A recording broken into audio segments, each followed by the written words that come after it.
Hai Buciners, selamat datang kembali di Bucin Film. Jadi kali ini kita akan membahas sebuah film berjudul Men in Black International. Film ini diperankan oleh Chris Hemsworth dan Tessa Thompson. Film ini dirilis pada tahun 2019 yang menceritakan tentang aksi Tessa Thompson bergabung dengan agen rahasia pembasmi alien. Sebelum masuk ke dalam pembahasan film ini lebih lanjut, jangan lupa di like dan di subscribe ya. Kalau sudah, yuk kita bahas film ini bersama-sama.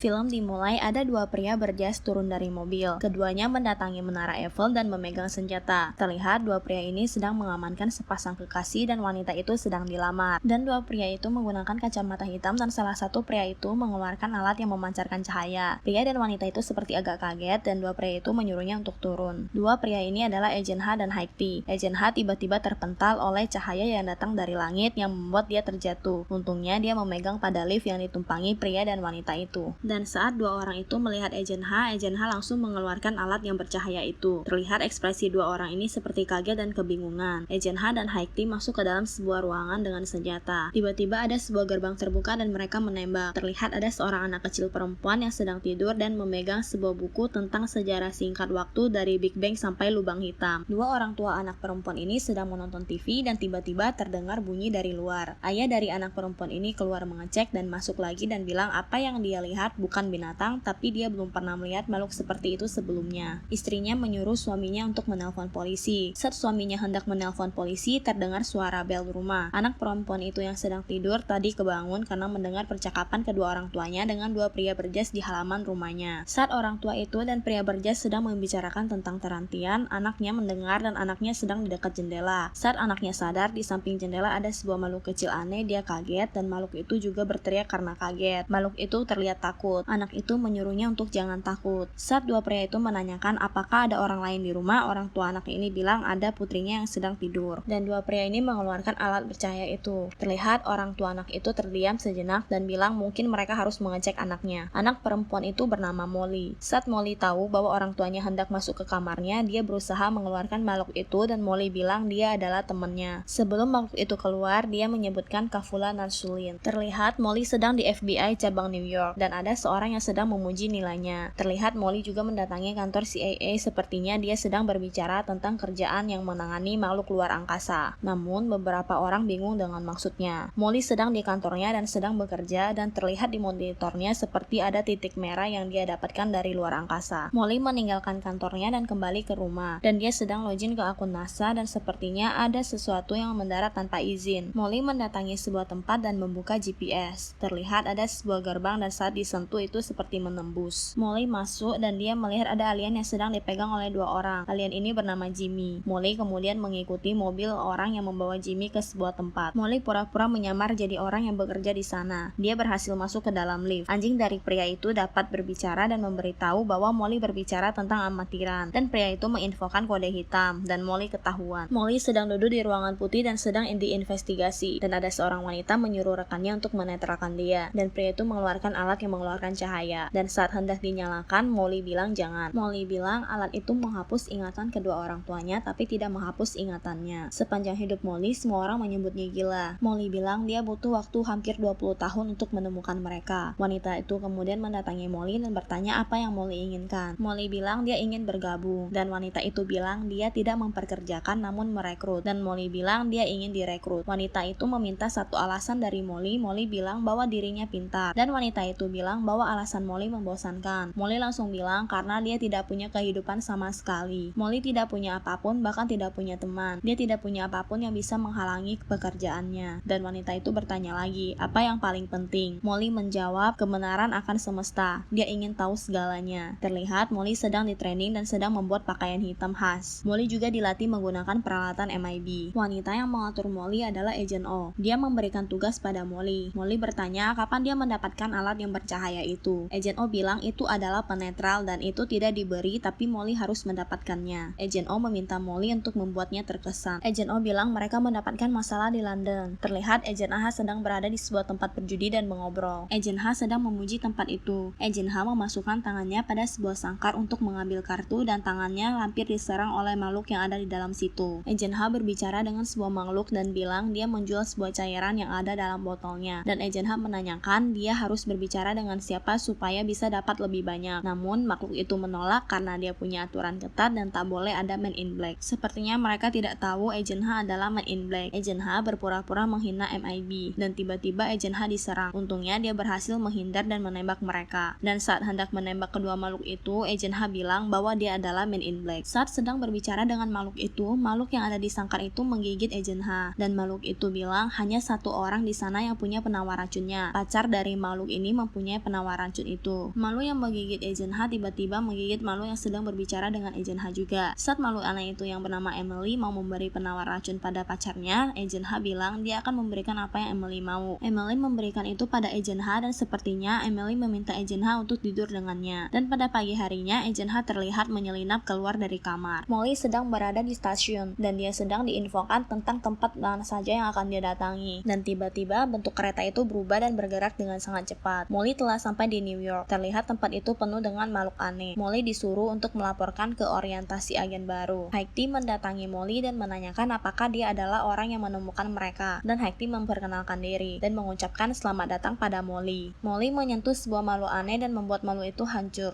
Dan terlihat orang sibuk menangkapnya. Molly mendapat sebuah kotak dan di dalamnya ada sebuah surat dari Haikti yang berisi sebuah perjalanan ribuan tahun cahaya dimulai dari satu langkah kecil. Dan di dalam kotak itu ada kompas. Terlihat di Marrakesh sedang sangat ramai dan ada seorang pria yang sedang membersihkan lantai dan tiba-tiba listrik di sana padam. Saat pria itu sedang mau menyalakan listrik dan tiba-tiba di belakangnya ada dua makhluk aneh dan membunuh pria itu. Dua makhluk aneh itu berupa dua pria kembar. Pria kembar itu mendatangi sebuah toko antik dan saat pemilik toko menyuruh mereka berhati-hati karena jika merusak mereka harus membeli. Tiba-tiba bola mata pria kembar itu berubah dan barang yang mereka pegang berubah. Dan pemilik toko itu kaget dan menyuruh mereka untuk ambil saja. Pria kembar itu bilang dia mau bertemu dengan ratu. Dan pemilik toko membuka sebuah pintu yang di dalamnya banyak makhluk kecil dan salah satu makhluk itu bertanya apa urusannya dengan ratu. Dua pria itu bilang mereka ingin membunuh seseorang dan memperlihatkan siapa yang mereka ingin bunuh. Makhluk kecil itu bilang mereka tidak membunuh Jababian dan juga tak ikut campur dalam pembunuhannya. Dan tiba-tiba pria kembar itu berubah menjadi sebuah cahaya besar dan hanya bola mata mereka yang terlihat. Agent H yang sedang mengendarai mobil dan mendatangi tempat menjual mesin ketik. Dan pria yang sedang sibuk memperbaiki mesin ketik menyuruh Agent H untuk memencet sebuah huruf pada sebuah mesin ketik dan ada pintu terbuka. Molly sedang bersama makhluk yang sedang menjelaskan tentang alien pada masa lalu. Dan tiba-tiba Molly melihat Agent H berjalan. Pria itu tersenyum pada makhluk yang di samping Molly. Molly menanyakan siapa pria itu dan makhluk itu bilang dia adalah agen terbaik di sana. Makhluk itu menceritakan Agent H menyelamatkan dunia dari Hive. Haikti sedang mengadakan rapat dan memberitahu kejadian mengerikan di Marrakesh. Saat rapat sedang berlangsung, terlihat Agent H masuk ke dalam ruangan. Agent H meminta maaf karena dia bekerja sampai larut dan membuat dia telat. Seorang pria berkacamata menyindir Agent H dan kemudian mereka terlihat sedikit berargumen. Haikti melanjutkan rapatnya. Selama rapat itu, pria berkacamata terus menyindir Agent H. Molly mendatangi Agent H yang sedang tertidur, dan Molly menjatuhkan sesuatu dan membangunkan Agent H. Molly menawarkan bantuan ke Agent H untuk menemui fungus. Molly kemudian menyusun berkas untuk Agent H baca. Molly memberitahu cara agar Jababian tidak bisa membaca pikiran mereka. Agent H menerima bantuan Molly. Agent H dan Molly pergi ke sebuah acara dan Molly merencanakan sesuatu. Molly bilang dia bisa mengawasi sekitar dan Agent H bisa mendekati fungus. Agent H bilang di sana mereka sesukanya. Alien ingin terlihat seperti manusia, begitupun juga sebaliknya. Agent H menyuruh Molly membuka dasi agar tidak terlalu mencolok. Agent H naik sebuah mobil yang ternyata seperti ada lift dan mereka ke bawah. Tempat itu seperti sebuah klub. Agent H menyapa seorang temannya bernama Fungus. Fungus bilang bahwa Molly seksi dalam bahasa aneh, dan Agent H mengerti. Tadinya Molly agak kesal namun dia berusaha mengontrol diri. Agent H menawarkan Molly untuk berdansa dengan Fungus dan Fungus menyetujui itu. Dan Molly bilang jika Agent H mengumpan Molly ke alien lebih baik dia bilang dulu karena Molly tidak suka dibohongin. Agent H bilang Jababian itu pilih-pilih. Mereka bekerja di bisnis penipuan dan Agent H ingin Jababian tenang agar mereka tak menghancurkan planet dan segala isinya. Terlihat pria kembar tadi ada di situ juga. Agent H mengajak Fungus menari. Fungus ingin berbicara dengan Agent Agent H tentang sesuatu. Pria kembar itu sedang menari dengan gerakan yang tidak biasanya. Molly melihat itu. Fungus mengajak Agent H berbicara hal serius karena Agent H bercanda terus dengannya. Molly memberitahu Agent H ada 2 orang pria sedang menari. Salah satu dari pria itu menerbangkan sesuatu dan tertancap pada leher Fungus. Dan Fungus terlihat hampir tak berdaya. Fungus digotong keluar dari tempat itu untuk ke mobilnya. Saat Molly dan H sedang mengobrol di jalanan, tiba-tiba mobil yang ditumpangi Fungus terpental. Molly dan H langsung siap dengan senjatanya yang mengarah ke pria kembar itu. Molly dan H masih belum terlalu kompak karena ini pertama kalinya mereka bekerja sama. Pria kembar itu matanya berubah menjadi biru dan mengeluarkan kekuatan dan dia merusak jalanan di sana. Molly dan H terus menembak pria kembar itu. H menyuruh Molly untuk mengambil senjata pada mobil. Mobil itu didesain dengan sangat canggih. Semua yang ada pada luar mobil adalah senjatanya. Pria kembar ini bisa berubah menjadi seperti asap berwarna merah jika dilawan, namun mereka akan kembali lagi normal sehingga agak sulit untuk dihancurkan. H yang kaget dan bilang dia belum pernah melihat hal itu sebelumnya. Molly dan H terus menembak pria itu. H menyuruh Molly untuk pergi ke arah Fungus. Dan saat Molly meminta bantuan, Fungus bilang tidak. Fungus bilang H telah berubah. Kemudian Fungus memberikan sesuatu seperti berlian berwarna ungu kepada Molly. Fungus bilang ada yang tidak beres di Men in Black. Molly menanyakan apa benda itu. Fungus bilang itu satu-satunya benda yang bisa melindunginya. Dan Fungus meninggal. H yang masih sibuk melawan pria kembar itu, tiba-tiba ada mobil hitam datang yang tak lain adalah anggota lain Men in Black-nya, dan kedua pria itu menghilang. Pria berkacamata tadi mendatangi H dan menanyakan apa yang terjadi. H bilang mereka diserang. Molly berusaha menjelaskan tentang orang yang menyebabkan kekacauan itu. Pria itu bilang bahwa Molly adalah agen magang dan dia tidak boleh ada di sana. Pria berkacamata menanyakan apakah Fungus mengatakan sesuatu atau menjelaskan kenapa dia dibunuh. Molly bilang tidak. H menyuruh pria itu kembali. H menenangkan Molly bahwa mereka akan baik-baik saja dan jangan khawatir. Dan pria berkacamata itu masuk memberikan hasil tes forensik yang Haiti minta. Spesies dari pria kembar itu adalah Daitnum. DNA Daitnum penuh dengan mutasi Hive. Hive tidak menghancurkan musuhnya namun menyerapnya dan mengambil alih diri mereka dari dalam. Pria berkacamata itu sepertinya tidak suka dengan H. Dia bilang seluruh tugas kacau balau dan meminta untuk memecatnya. Pria berkacamata itu mengeluarkan penetral dan dengan cepat Molly dan H memakaikan kacamatanya. Haiti menyuruh H dan Molly memberi sebuah alasan kenapa tidak mereka dipecat. Molly bilang jika mereka menghapus ingatannya, mereka tidak akan tahu kebenarannya. Molly dan H bilang ada mata-mata di MIB, dan mereka tidak banyak mengetahui lokasi Fungus. Pria berkacamata itu bilang Molly dan H sedang mengada-ngada. Haiti bilang jika memang ada mata-mata, seluruh warga di planet itu manusia dan alien dalam bahaya. Haiti menyuruh pria berkacamata yang bernama Agency untuk melacak pembunuh itu. Haiti menyuruh Molly bekerja dengan C dan menyuruh Departemen Senjata mulai membuat sesuatu untuk mengalahkan Dayat. Haiti mengomeli H dan bilang dia mengira bahwa H bisa memimpin tempat itu, namun Haiti salah menilai H. H meminta maaf karena telah mengecewakan Haiti. H meminta kesempatan lagi, maka H akan memperbaiki itu. H mengajak Molly pergi saat mereka sedang meriset senjata yang digunakan Dayat. H dan Molly pergi ke Marrakesh dengan kereta. H mendatangi temannya bernama Basam, dan ada binatang aneh yang dia pelihara di jenggotnya. Basam membahas tentang wanita masa lalu H. Seorang pria memberikan rekaman CCTV luar klub pada C. Rekaman itu memperlihatkan Fungus memberikan sesuatu kepada Molly, dan Agency kaget. Pria kembar itu melewati tempat Basam. Basam menyuruh peliharaannya untuk menelpon Riza, mantan H. Molly dan H mendatangi sebuah tempat yang di depannya banyak paket yang tidak diambil. Ternyata saat mereka masuk, itu adalah toko yang dia datangi untuk bertemu Ratu. Terlihat mayat pemilik toko itu tergeletak di sana. Molly menginjak sesuatu seperti pedal dan ada pintu terbuka. Mereka melihat banyak makhluk kecil yang berpakaian merah itu mati. Tiba-tiba ada satu yang masih hidup dan langsung menembak ke arah H dan Molly. Makhluk kecil itu adalah Bidak. Molly menanyakan apa yang terjadi. Bidak itu sedang menceritakan apa yang terjadi sebelumnya. Dan tiba-tiba ada suara dari Ratu Bidak ini, kemudian Ratu itu meninggal. Bidak bertanya pada Molly siapakah dirinya hingga tahu apa yang diinginkan Ratu dan tak diinginkan. Bidak memanggil Molly Ratu. Dan Molly membawa Bidak itu untuk ikut dengannya. Molly bilang pada H bahwa dia ingin mengatakan sesuatu. Saat Molly sedang merogoh sakunya untuk mencari benda peninggalan Fungus, ternyata benda itu ada dengan H. H bilang dia mengambil barang bukti yang Molly ambil dari TKP. Molly bilang Fungus menyuruhnya untuk merahasiakannya. Dan tiba-tiba H dan Molly melihat ada banyak mobil hitam berhenti di dekatnya. H dan Molly bersembunyi. Haiti menanyakan apa yang terjadi kepada Agency. C memperlihatkan rekaman Fungus memberikan sesuatu pada Molly. C bilang barang yang diberikan Fungus menulis ke Molly adalah dari Departemen Perang Divisi Penelitian Lanjutan Jababian. Haiti merasa bersalah karena membiarkan H dan Molly pergi begitu saja. Haiti menyuruh C untuk membawa Molly dan H padanya. Molly bilang apapun benda itu, Fungus mati demi melindunginya. Haiti menghubungi H dan memberitahu bahwa itu bukan operasinya dan menyuruh H untuk mencari tempat yang aman. H memancing para MIB dan menyuruh Molly pergi ke alun-alun. H dikejar oleh anggota MIB yang sedang mengincarnya. Molly yang sedang berjalan ternyata dua pria kembar itu mengikutinya. H meminjam motornya pada temannya yang bernama Basam itu. Saat H mengendarai motor itu terlihat memporak-poranda tempat karena tekanan motor itu sangat kuat. Saat Molly hampir didekati pria itu, H datang dan menjemput Molly. H berhenti di depan kerumunan warga, kemudian Molly menetralkan orang-orang di sana. H yang hampir ke arah anggota MIB kemudian menerbangkan motornya dan mereka terdampar di gurun. Benda dari Fungus itu bergerak dan benda itu berubah menjadi sebuah alat seperti senjata dengan ledakan termonuklir. Molly dan H mencobai senjata itu dan senjata itu mempunyai ledakan yang sangat kuat padahal mereka mengatur kekuatan yang paling kecil. C melaporkan kepada Haiti bahwa dia kehilangan Molly dan H. C bilang mungkin mereka mendapat bantuan. Haiti bilang dia tahu H. Apapun yang dia lakukan pasti ada alasannya. H bingung kenapa Fungus memberikan benda itu kepada Molly yang baru saja dia temui. Molly bilang Fungus menyebutkan H telah berubah. H bilang dirinya sama seperti sebelumnya. Binatang peliharaan teman H yang meminjamkan motor padanya ternyata bersembunyi di botol minum yang ia berikan, dan dia ikut dengan H. Binatang itu membawa kabur barang dari Fungus. Molly dan H sedang membenarkan motor yang mereka kendarai. H bilang dia tahu di mana senjata itu berada. Basam hanya punya satu pembeli yang bernama Riza. Molly menertawakan tentang cerita cintanya H dan Riza. Motor itu berhasil dinyalakan. H bilang dia tahu tentang kelemahan Riza. H mendatangi tempat Riza. Tempat itu disebut benteng Riza yang dibentengi kematian pasti karena Riza adalah pedagang kematian. Saat H hendak mendatangi benteng Riza, ada banyak senjata yang mengarah padanya, dan H mengeluarkan sapu tangan putih dan melambaikannya. Riza yang melihat H datang bilang pada seorang pria yang di depannya untuk melanjutkannya besok. Namun saat pria itu pergi, Riza langsung menembaknya. H disambut 3 pria. Molly ternyata bersembunyi di kapal yang dinaiki H. H dihajar oleh Riza. Riza menanyakan perlu apa H ke sana. H bilang dia mau melihat Riza dan dia memberikan sebuah toples dan di dalamnya ada bidak yang bersama mereka. Molly memanjat benteng Riza untuk bisa masuk ke dalamnya dan agar tidak ketahuan. H berusaha memikat hati Riza dengan kata-kata yang bisa melumpuhkannya. Riza menyuruh penjaganya untuk membawa H keluar dan bilang lain kali jika H datang dan membawa hadiah, jangan datang pada hari yang sama dia mendapatkan senjata paling kuat yang pernah diciptakan. H menghajar orang yang mengantarnya ke kapal. H memasuki ruangan CCTV dan mematikan seluruh CCTV serta senjata yang terpasang di benteng Riza. Riza sedang menelpon dengan seseorang. Bidak berusaha keluar dari toples, namun semua toples dia pecah dan menimbulkan suara.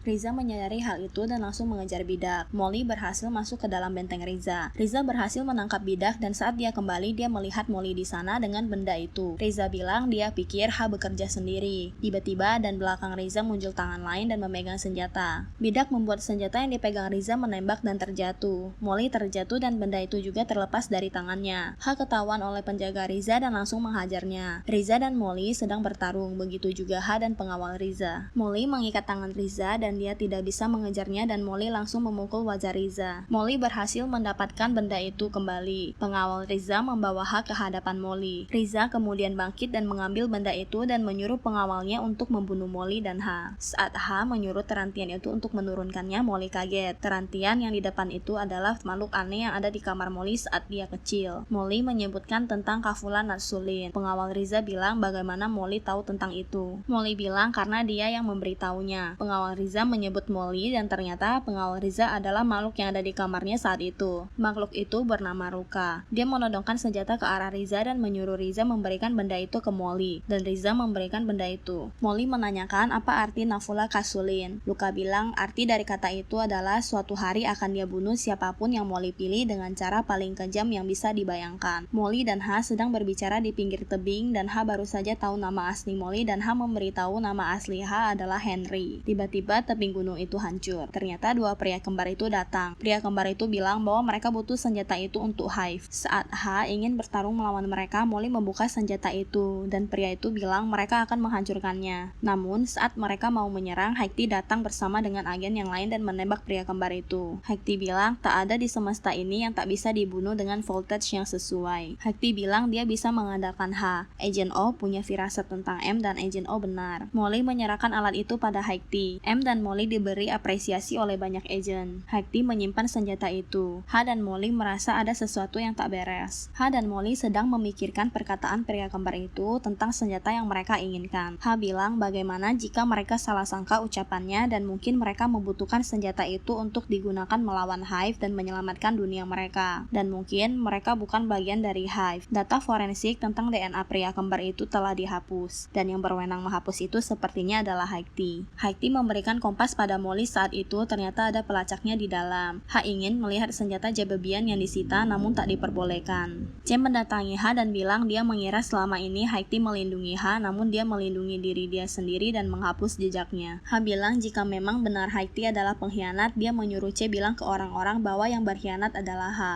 Ha dan Molly menaiki sebuah mobil hitam dan C menghubungi Ha bilang bahwa portal dari sektor C sudah diaktifkan. Ha mendatangi menara Eiffel dan terlihat ada cahaya biru dari atas langit. Molly bilang dia tak yakin kalau Ha mengalahkan Hive pada malam itu dan Molly merasa Ha dinetralkan. Ha masuk ke dalam sebuah ruangan dan di situ ada Haiti. Haiti bilang dia dan Ha pernah punya sejarah di sana dan mengalahkan Hive. Ha bilang mereka tidak mengalahkan Hive. Hive ingin senjata paling kuat di galaksi dan Haiti membuat Fungus membawa benda itu ke MIB. Haiti bilang tak ada yang bisa menghentikannya. Haiti memutar sebuah alat dan terlihat ada cahaya biru di balik gerbang. Haiti terus mensugesti Ha dan Molly berusaha menyadarkan Ha. Haiti tiba-tiba berubah menjadi sebuah monster dan menghajar Ha. Molly yang menembaknya langsung dihajar. Ha berusaha melawannya. Saat monster itu mau masuk ke dalam cahaya biru itu, Ha berusaha menahannya karena dia tahu bahwa Haiti masih di dalam sana. Monster itu mencekik leher Ha dan Ha terus berbicara dengan Haiti untuk menyadarkannya. Molly memukul monster itu dengan sesuatu, kemudian monster itu memukul Molly membuat Molly masuk ke dalam cahaya biru itu. Bidak menolong Molly dan menariknya keluar. Saat Molly keluar, dia langsung mengambil benda itu dan menembak monster itu, dan akhirnya mereka berhasil mengalahkannya. Agent O menghampiri Molly dan Ha. Agent O bilang Haiti adalah orang yang terbaik yang pernah ada dan dia akan dirindukan. Agent O memberikan penetral pada Molly dan Molly bukan pegawai magang lagi dan dia sudah diterima. Ha dinaiki jabatannya sebagai kepala cabang di London. Agent Ha bilang ada harganya tentang segala yang dilakukan. Molly mengantarkan Ha kembali ke London dan film pun berakhir. Bagaimana menurut Buciners? Apakah kalian suka dengan pembahasan film kali ini? Sampai di sini dulu ya untuk review film kali ini. Jangan lupa memberikan like dan subscribe dan aktifkan selalu lonceng agar mendapat update film selanjutnya. Dan juga terus komen and share agar channel ini dapat terus berkembang. Thank you, see you in next video.